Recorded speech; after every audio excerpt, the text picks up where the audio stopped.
This is a snowcoach, and this is a snowcoach driver.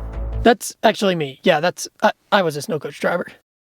In winter, 85% of the roads in Yellowstone close to private travel. The only way to get in and out of the park is to ride over the feet of snow that cover the roadways on a snowcoach tour or a guided snowmobile trip. Because of this, the vast majority of the park is mostly inaccessible to visitors all winter long. You might do a few tours, get to see it for a few days, but you can't really have an extended winter experience. But there are a select few of us, a lucky few, who get the chance to see Yellowstone every single day, even in winter. When you drive a snowcoach for a living, you get to observe the park in a way that very few people ever will. And this video is going to tell the story of what I got to see as a snowcoach driver this winter and everything I photographed as a passionate wildlife photographer trying to turn my passion into a career.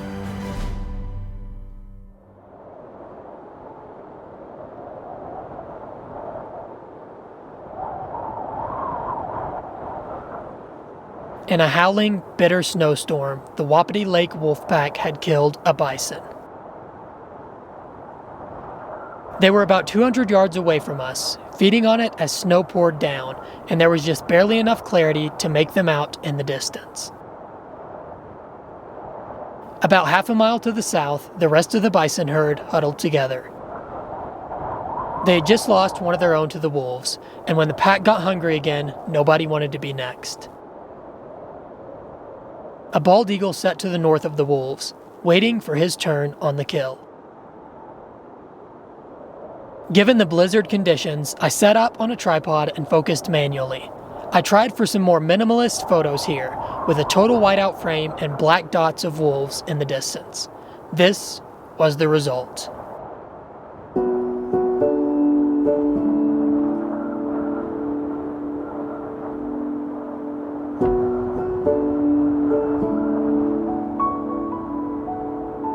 Eventually, the snow died down a bit. There were a few other coaches on scene, but for the most part, we had the encounter all to ourselves.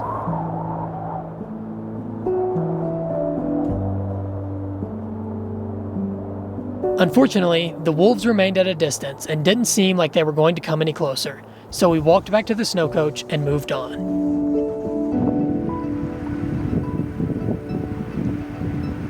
A little bit further into the park, we encountered the eagle again, and it appeared he had successfully stolen a chunk of meat from the kill, which he was enjoying from the safety of a tree.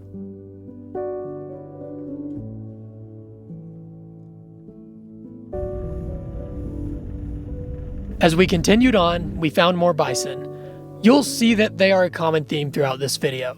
The primary route that I took guests on into the park went right through the Firehole River geyser basins. Here, in these basins, heat still exists despite the brutal Yellowstone winter. Geysers, hot springs, and other thermal features dot the landscape, superheating the soil and spitting out boiling hot water and steam. The warmer soils don't hold snow as well, and so in these thermal areas, inches rather than feet of snow cover the ground, regardless of how cold it gets.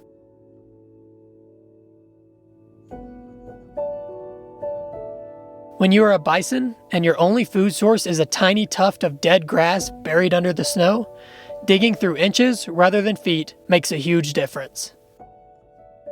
Because of this, in winter, we see bison congregating in the thermal areas of Yellowstone. Life isn't easy for them, but the thermals make it just a little bit easier. What a great day in Yellowstone it had been. Seeing wolves feeding was something everyone was ecstatic to see, including myself. Little did I know I was going to get to see that same thing happen again soon, but this time, a lot closer up. A few weeks later, I took in another group of wildlife photographers. These groups are my favorite to take in, because much like me, they want to stop and spend time with the wildlife. Instead of being on a set schedule that only allows for short stops, we got to make our own schedule and spend as much time as we wanted with the animals that call this park home. The day started with a nice coyote encounter. He was cruising the banks of the Gibbon River, hunting for small rodents that, if he could pinpoint, pounce on, and catch, he would eat. He was unsuccessful while we watched him, but he looked good and healthy. I'm sure he's had success at other times. Next, we found a group of trumpeter swans out in the open water.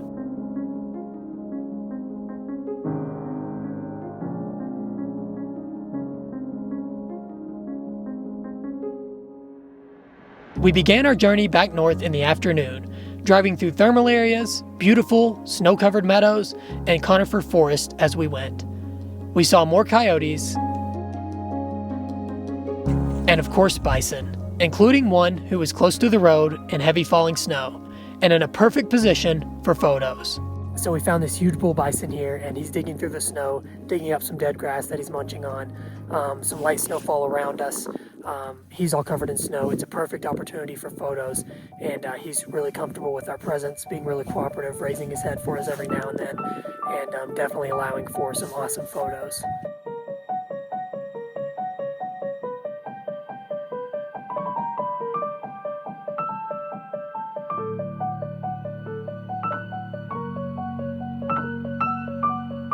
I shot some nice scenes of him foraging as the snow poured down around us. Eventually, I moved a little closer to him, hoping to get a different kind of shot than the wider, full-body shot I typically go for. For the most part here, I'm trying to shoot this scene pretty tight. Nice head and shoulders profile every time he raises his head. And I'm trying to use some of this snow, this little snowbank in front of us here between us and him, to create a little bit of foreground blur around his hooves and around his feet, and just mainly focus on that head and shoulders and blow out that foreground and background totally blurred out. And I think it's working out just how I'm hoping it would.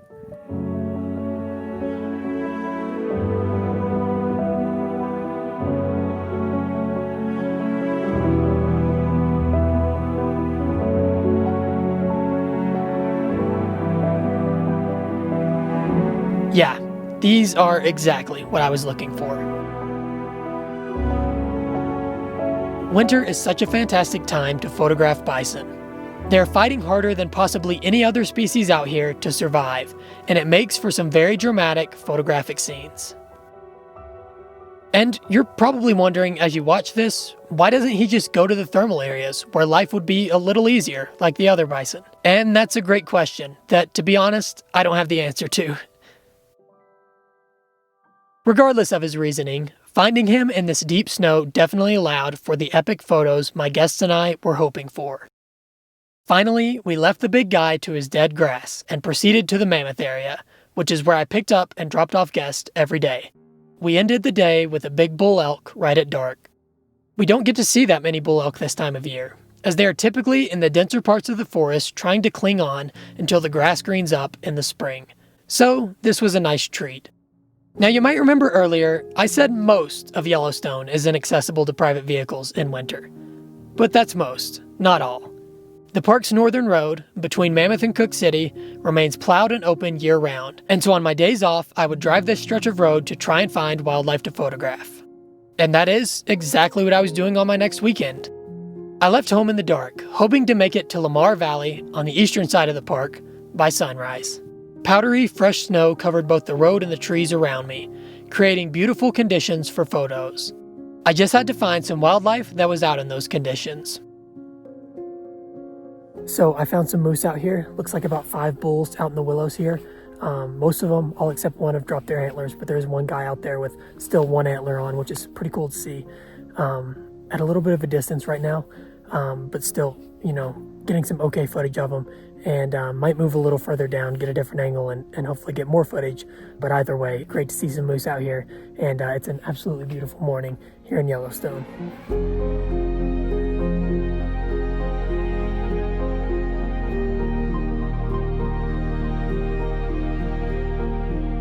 Steam billowed up off of the creek as the moose moved about, foraging. It wasn't really a scene I liked for photos, but it definitely made for some great atmospheric footage. Here's the best look I got at the bull with one antler left. He was behind a few willows, but you can still clearly see his one antler, clinging on for the moment, but destined to fall soon. I moved further down to try and find a different angle, but I couldn't find one that was any closer or better than the one I just shot from. And with the moose only going deeper into the willows, I decided to move on.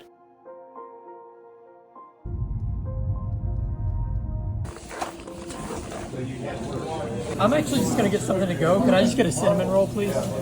This is no joke the best cinnamon roll I've ever had. If she's open while you're here, you gotta go check it out. These things are delicious. After eating, I drove back into Yellowstone and began looking for more wildlife. As I rounded the corner right where I had just seen the moose, I found a few cars stopped and people out looking. I grabbed out my camera and scanned the hillside, where within a few seconds, I pinpointed a couple of wolves moving through the snow. These wolves were members of the Shrimp Lake Pack, which is a newer pack that occupies the northeastern corner of the park. When they reached the top of the hill, they bedded down, and I shot a bit of footage and some photos of them from about 300 yards out. They didn't seem to have any plans of moving much, so after capturing what I wanted from the scene, I drove back out into the Lamar Valley. Unfortunately, I didn't get too far before the traffic got pretty darn heavy. These bison are using the roadway as a path to travel on. They do this quite a lot in winter, simply because it makes life easier. Travel is a lot less exhausting and troublesome when you walk on a plowed roadway instead of a rugged landscape covered in deep, powdery snow. Eventually, as cars piled up behind us, the bison moved off to the side of the road, and I continued into Lamar. Here, I got a quick encounter with a coyote in the tall grass and a look at what might be my second favorite bird in Yellowstone, behind great gray owls. And don't worry, we'll get to see great grays later in this vlog. But for now, here is the tiny, unique American dipper. This little bird is North America's only aquatic songbird. These animals make their living in high mountain streams, where they will perch on the ice or rocks on the side of the river, looking for aquatic insects, and then dive in after them. They have specially adapted feet that allow them to cling to the rocks on the river bottoms, where they will walk around underwater and hunt. Eventually, they re-emerge onto the surface, and usually have something to eat with them. And, as you can see here, the cold really doesn't bother them much. Where there is open, swift-moving water, they can survive. So that was pretty sweet. Got some wolves and then the coyote up above us here, and now this dipper. It's been a great morning in the park. I've had an awesome morning here. No really great photos, but I've gotten some cool footage and had some good wildlife sightings, so it's been a fun morning. But I don't know about you guys, but I'm ready to get back into the interior of the park. Let's get back in there and see what we can find.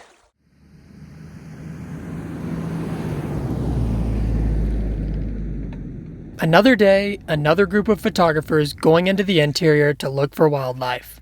I drove us south, where before long, the skies became overcast and snow began to fall. It didn't take us long to find a herd of bison, who, much like our friends in Lamar yesterday, were using the roadway for easier travel. With heavy snow falling around them, the photo opportunities looked fantastic, so we got out and began to shoot. I didn't quite get as many photos as I would have liked from this encounter, but I did come away with this one, which is probably my favorite panorama I've ever taken. After moving on from the bison, we got a brief encounter with a coyote. And then finally, at the very end of the day, found an animal I've wanted to see and photograph for years. And man, did it give us some incredible photo ops. A pine marten. As he peeked out from within a tree at us, I grabbed out my camera and joined my clients, who were already shooting. He was dashing around in the snow, up the trees, towards us, away from us. He was putting on quite a show, and everyone was able to get photos that they liked.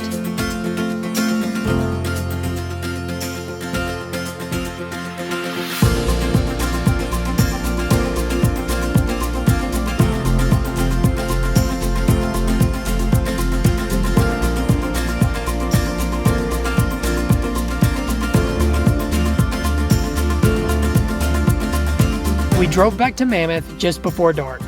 Unfortunately, we got no wolf photos this day, but just because you don't see them, doesn't mean they're not there.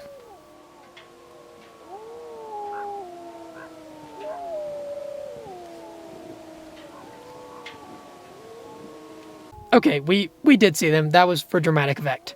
You can actually see some in this clip. They were too far out for any good photos, but we counted 16 howling around us, which, regardless of any photos or not, was so cool to experience. By now, the winter snowcoach season was partially over, and I had had some incredible wildlife encounters. I am so excited for another winter in the park in the 2024 and 2025 winter season, but this time I want some of you guys to join me. In January of 2025, I am leading a 9-day wildlife photography workshop in the incredible winter wonderland that Yellowstone becomes. We will spend time in the northern range via wheeled vehicle, and we'll have our own privately chartered snowcoach to go into the interior on. Photo opportunities like the ones you've seen in this video will be plentiful. This will be a small group workshop, and a few spots are already taken, so if you're interested in joining me, check out the link at the top of the video description for more details, and book soon to be a part of this adventure.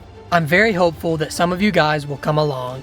It would be absolutely amazing to get to show you my favorite place on Earth in person. But if you can't join us, that's what these videos are for. So, let's go find some more wildlife. Another photography group needed a ride into the park, and so I took them south on a bitter, cold, sunny day. We started the day off with a frosty bull bison who was standing out in a meadow with his breath billowing around him. As we continued deeper into the park, we found ourselves in a frost-encrusted landscape, so we stopped to shoot a few wide shots of the frosty environment. Eventually, we made it as far south as Yellowstone Lake, which was frozen solid and covered in a blanket of thick snow. It was here, along the banks of the lake, that we happened upon my favorite bird species in the park, the great gray owl.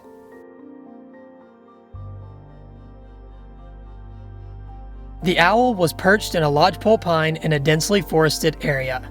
It gave us a few glances, but for the most part, just sat there, resting.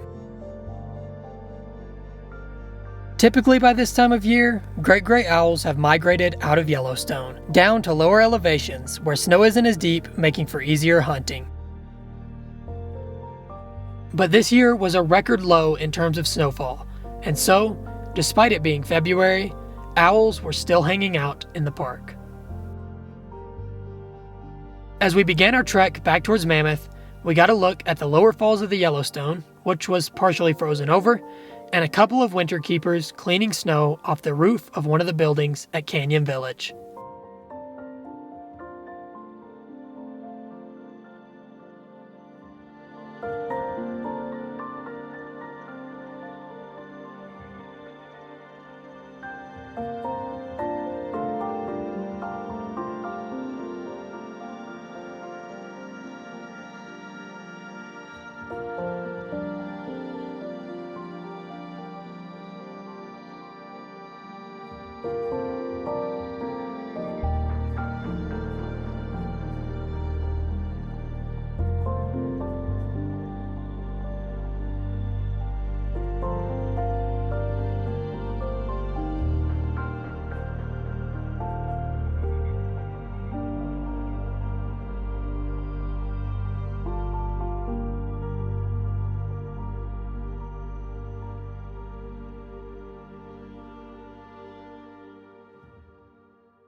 The next day, I was off work, so I spent some time photographing wildlife near home. This included a few pronghorn and quite a few bighorn sheep.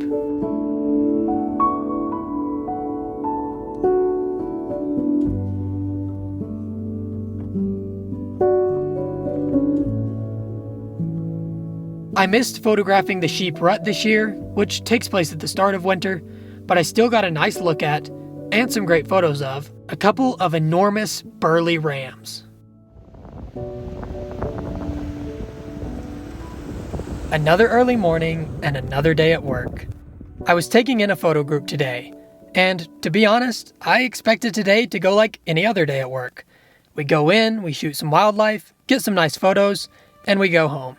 Little did I know, I was just a few hours away from experiencing the most incredible wildlife encounter of my entire life. When we pulled up on the scene, all we saw was a crowd and a bison. The bison was standing on the banks of the Firehole River, and upon closer inspection, you could see that he was injured and that there was blood on the ground around him. And then, emerging from the shadows, we saw it, and my jaw hit the floor. A black wolf. It took nothing more to piece the scene together. We were about to watch a pack of wolves hunt a bison, and it was going to happen right across the river from us.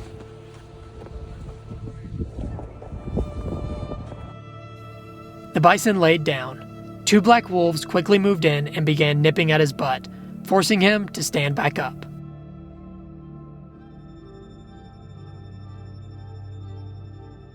On top of the hill, the rest of the pack slept. They were using a ruthless, but effective, hunting tactic.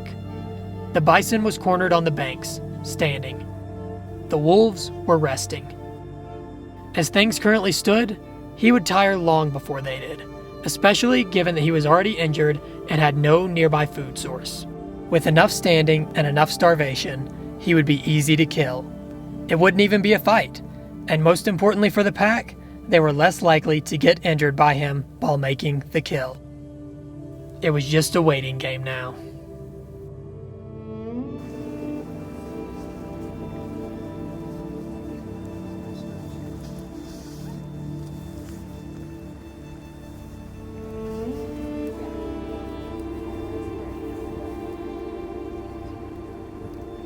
As the day went on, quite a crowd formed to photograph and watch things play out.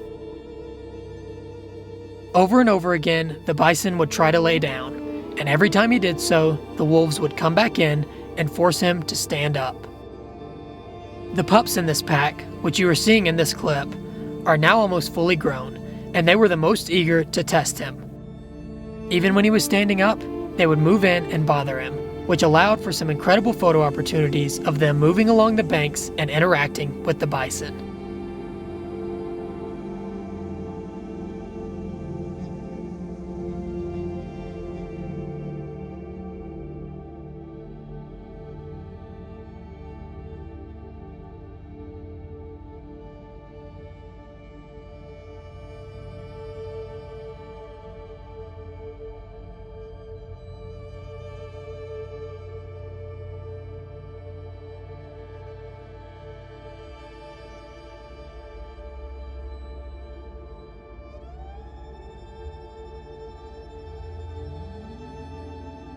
My clients and I spent the entire day sitting in the snow, documenting the scene as it unfolded.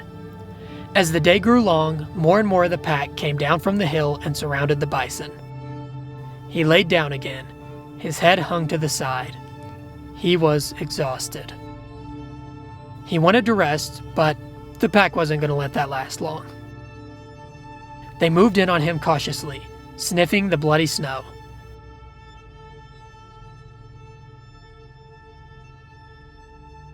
They got close enough to bite him, and a simple nudge was all it took to make him stand back up. This happened again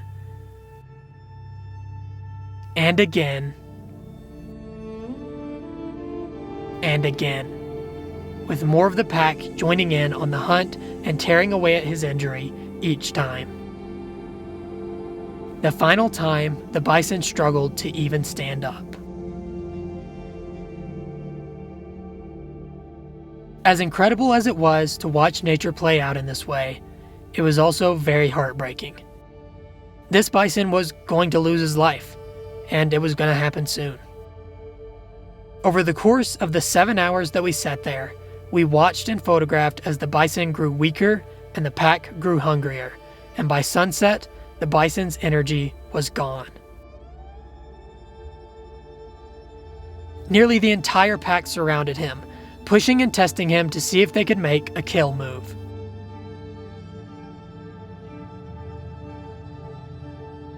Finally, as darkness fell across the landscape, the bison waded out into the Firehole River. This was his only chance at escape. The pack stood on the shore, waiting to see what he did and sniffing the blood where he had been standing all day.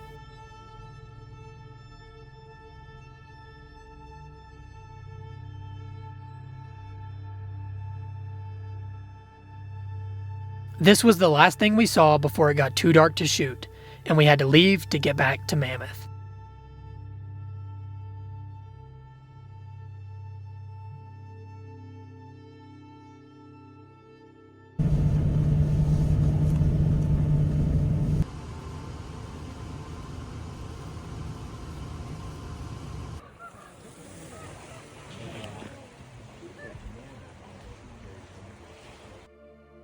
flesh and bones. That was all that remained in the morning.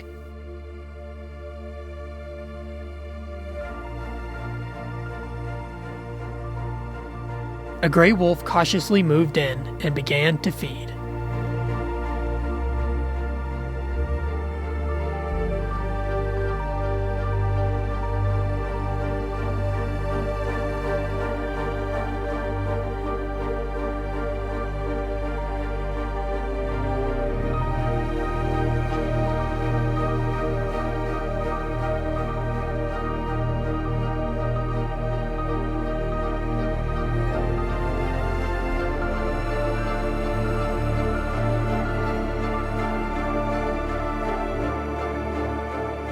Eventually, a couple of black wolves waded out into the river and joined her. I continued to shoot as they did so, and I got what are definitely my favorite carcass feeding photos I've ever taken.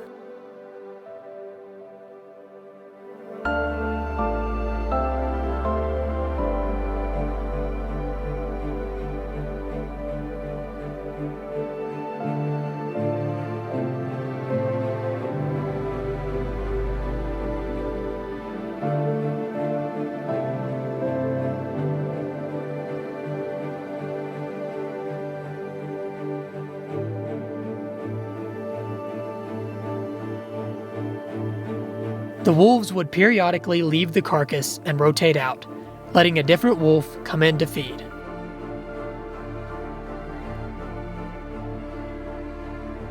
When they did this, they would cross the road, which allowed for even more photo opportunities in a different setting than the river.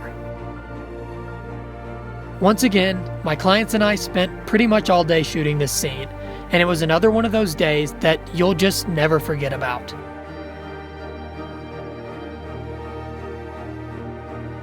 The wolves fed a few more times over the coming days, but I wasn't working, so I missed it.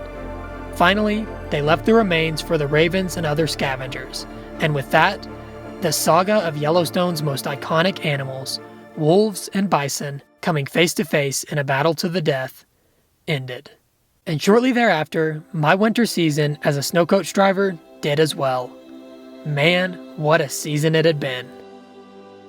If you'd like to come photograph epic wildlife and winter scenes like you saw in this video, don't forget to check out the Winter in Yellowstone Wildlife Photography Workshop I am leading in January 2025. This is linked at the top of the description, and if you reserve your spot now, you'll ensure that you get to come along.